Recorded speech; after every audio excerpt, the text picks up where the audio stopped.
உங்களால் கண்டுபிடிக்கவோ இதுக்குள்ளே போய் பார்க்கவோ முடியாது. இதுக்குள்ளே நிறைய இருக்கு. நால்வர்களை பற்றி உங்களால் அறிய முடியாது.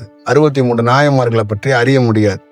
திருமூலர் இந்த மாதிரி பதஞ்சலின்னு சொல்லி வச்சிருக்க இதெல்லாம் நீங்கள் பார்க்குற அந்த பாடலில் அந்த கண்ணோட்டங்கள் உங்கள் செயல்பாடுகள் வேற. அதுக்குள்ளே இருக்கிற ஒட்டுமொத்தமான அடிப்படை வேற. அதோடைய ஒட்டுமொத்தமான ஸ்கேலே வேற.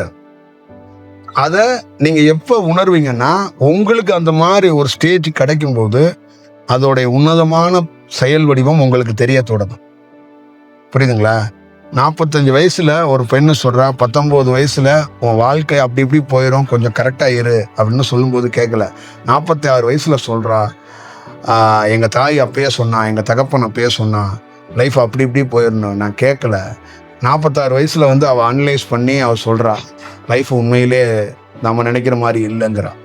அப்ப 25 வருஷம் 30 வருஷம் துன்பப்பட்டதுக்கு அப்புறம் லைஃப்ல நடக்கிற எல்லா கஷ்டங்களையும் பார்த்து கோத்து ஒரு இடத்துல நொந்து போய் அவ சொல்றான்.